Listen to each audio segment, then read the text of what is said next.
Hey, folks, my guest today is Rob Dickinson. His comfort zone is right at the intersection of people and technology. His technical leadership skills were honed at Intel, Dell, and Quest Software, but his true passion is listening and learning from customers. After 15 years of experience in the APM market, he started Resurface.io with the goal of creating first party observability solutions where customers truly own their data and where security and privacy controls are seamlessly integrated. Rob, you ready to take us to the top?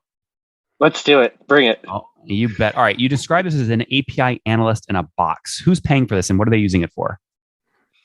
Yeah, so there is a huge talent gap right now in the API security market. You can really see that this week with the Log4j, Log4Shell meltdown that we're seeing. There simply isn't enough human talent to go around. We're not creating those analysts fast enough. And so what the goal is with Resurface is to empower the analysts that are working in this industry to have that next level of observability and guidance towards what's actually happening in these API first systems. Mm-hmm. Now, give us an update. You came on, gosh, it must have just been 3 or 4 months ago. You were serving out 36 customers. How many are you at today? I'm sorry, you said 36? That's what you told me. Yep, 36. I don't recall that number. Hold on. Resurface.io. You told me $2,000 ARPU on average. That's what people are paying you per month?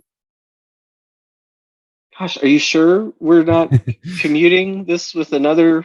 Nope. I am looking at resurface.io. Do you work directly with Christine? Yes. Yes. Okay. Christine came on. That's Okay. that. Gotcha. That's yes. That's what it was. So we Gotcha. had so we had Christine on, and she gave a great interview. So that's why. So you're the co-founder. She mentioned a co-founder. You're the Sorry, co-founder. I'm okay. Gotcha. But you I'm sounded surprised at 36 customers. Was that not accurate? Well, no, I mean, it depends on what, I just want to make sure. I mean, especially as CEO, I want to make sure I'm always answering the right question when it comes to a question like that. Yeah. So she described the product, which we'll dive into in a second. But she said you guys were serving about 36 customers at that time. Is that accurate? Those trial Okay. customers, yes. Okay. Got it. So when do you guys turn on pricing? Are you pre-revenue today?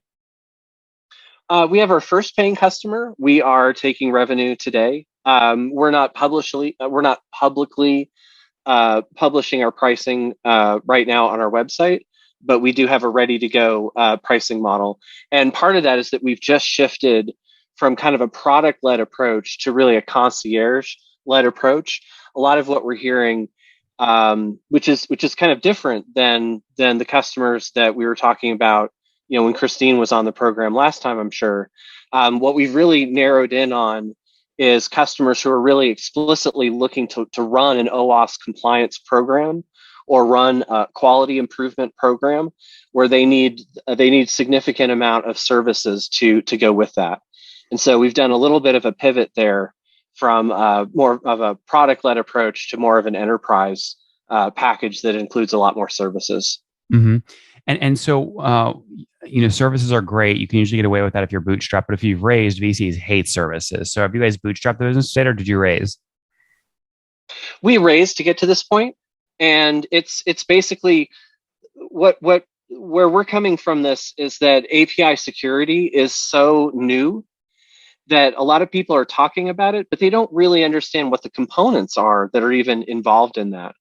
So there's a significant amount of guiding right now that all of the major API security firms are doing. And if you talk to them privately, everyone acknowledges this. There's still a lot of guiding that needs to be done here. Mm-hmm. So I guess translate this to me. Let's talk more about the product for a second. Now, Christine shared you guys were targeting three key customer segments: telco, fintech, and healthcare. Specifically, to protect themselves, they were looking at on-prem installations, which you guys were actively pursuing. Is that still the strategy? And you're saying there's just more services now on that installation? Correct.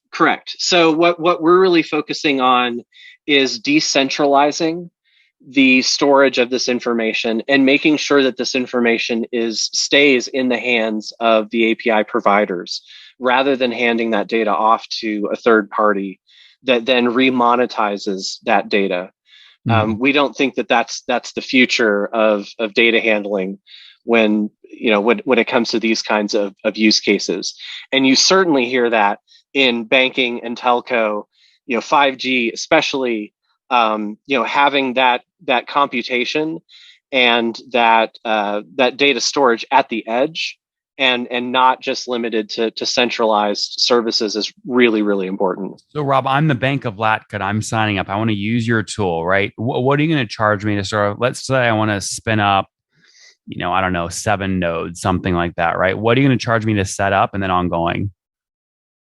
Our standard pricing is we charge per node, and kind of our opening gambit is 10,000 per node per year, and that's for Mhm. unlimited data capture on that node. So that's going to compare very favorably with having to hire even one big data engineer to try to put together a solution like this. And then you get the advantage of the all the years that we've put into building this solution and our prior solutions. So let's say I'm wanting to spin up and pay you to, again, Bank of Latka. I want to spin up 5 nodes. That's going to be $50,000 per year. It sounds like ongoing, but what would my setup fee be? And what will you do for me to make sure that installation goes smoothly? We cover the setup. Our goal is to make this easy. Our goal is to have direct relationships with our customers. So there is So no the way setup fee. there is no setup fee. What's If the you services want to, component you referenced earlier? we're going to provide a statement of work that covers both the cost of the software and the schedule for the services that go with it. We want to make it super easy. It's all up front. You can write one check and be up and running with your program. Oh, so you're almost sort of going backwards. A lot of people would argue that the OG SaaS folks were really like SLA agreements. What you're saying is effectively your service. You're adding on an SLA agreement in addition to the cost per node. Well, I wouldn't say it's an SLA as much as there's a human component to this. What you're buying is not the product. You're buying the intelligence, right? That goes with it. And we have an opportunity as folks who are doing a lot of work and working with a number of customers. The more we can be involved in that process, the more we can find immediate ways to help and enrich that, and also feed that back into the product that we're building, because obviously we're still an early stage company. So the model, and and I know the traditional VC take on what I'm about to say, and it's fine. But what we're doing right now is we're directly connecting our engineers, our product builders, with our customers directly, and we're getting that direct feedback. So the engineer that helps you with your onboarding is the same engineer who's going to be taking support cases and also helping you get the full value out of the solution. And we get as much out of that in terms of how much we can feed back into the product as we then are able to offer our customers, with really having that continuity and really Understood. understanding the customer use What's cases. the team size today? How many people full time? We are at 5 full-time people, and we're growing. Okay, so Christine told me you guys were 11 back in October Well, full time. it's not 11 full-time. We do have a number of contractors that work with us, but for legal reasons, again, I'm trying to make sure I'm always answering exactly the right question. So if we're talking, legally full-time employees, it's 5 right now, and then yes, we do have another. I think it's larger than that now. It's 10 or 12 Okay. And are those contractors that 5 we full work with. time folks engineers mainly? It's a mixture of engineering and sales, but we don't really have account management or product management. Mhm. We're engineering heavy. Now, how do you get people paying the full price you want, $10,000 per year for all your live nodes? Because Christine told me you guys already had 72 nodes live, but I don't think you're doing 72 times 10,000 a year yet in revenue. So how do you get people paying your full price? So the secret to that, and I think it's an open secret in our industry, but you don't get that in round one. Almost no vendor gets that in round one. This is why every vendor, whether they're SaaS or otherwise, they have a free tier or some kind of some kind of free offering to start off with. And what we've really focused on at Resurface, but also in our previous businesses, is really a land and expand model. So our goal is to make it extremely easy to get your first API monitored with Resurface. And that could be either your most important one or your most problematic one, depending on what kind of referendum that is. And we start with that. We make that super easy. We put a very easy price tag around that. And then once we have that as our beachhead, then we can open the conversation around, well, where else should this be plugged into, and what's the extra infrastructure that comes with that. We Understood. had years that we did this at Dell, where a majority of our sales went to existing customers, where we had virtually no customer acquisition cost. And you mentioned you have dozens on POCs right now. How many are fully onboarded? They're paying full price for at least one node.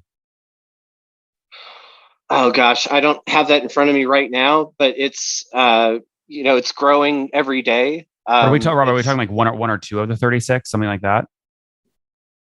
We're at 4 or 5, I believe now. Okay, well that's great. And we've got and we've got Got to start yeah, somewhere, right? we've got and the thing is, we have a lot of paper out for next year. Yeah, You yeah, but know, ignore the future projection. I know future stuff is exciting and great, but you've got four live today, and how many nodes do you have across those four? we are running, I believe it's 12 nodes in production. Oh wow. Okay, so what? 12 times 10 grand a year. You're doing about 120,000 bucks annually right now.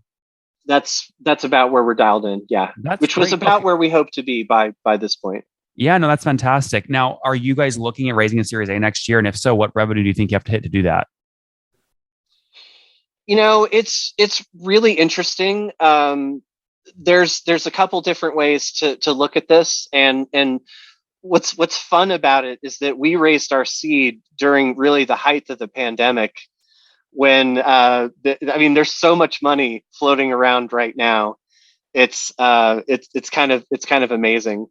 So yeah, we will be looking at seed next year, and there's a number of things that we're putting in play right now to build for that. But it's really interesting. I mean, where the seed market is going to be by next year, I don't know. I don't have a crystal ball for that. I All mean, we right. see people raising money right now on very little revenue, compared to what was going on during the pandemic, for sure. Yeah, what is not just a revenue multiple, it's very much more about the story you're telling these days. And can you back it up with some historical execution to prove you can do what you're saying you're going to do? But I agree with you. The things are all over the place right now, multiple wise. In the meantime, though, let's wrap up here with the famous five. Number one, what's your favorite business book? Oh gosh, how to win friends and influence people. Honestly, Number I know two it's is like totally old school, but yeah. problem. Number two, is there a CEO you're following or studying? Um, Specifically, um, gosh, my network is really the Village network. Um, and I really, my fellow Village CEOs are really the peers that I look after the most. Number three, what's your favorite online tool for building Resurface? Squarespace. Number four, how many hours of sleep do you get every night? 4 to 5. That is not healthy. Why do you sleep so little? Don't you have to prioritize that a little bit? No, it's just I've got 3 kids. I've got a very busy schedule. Just got a lot of irons in the fire. I feel you. All right. So I'm married with three kids. Yes, All righty. And how old are you? I am 49. Take us home. Last question here. Something you wish you knew when you were 20, Rob. Ooh, gosh. I was 20.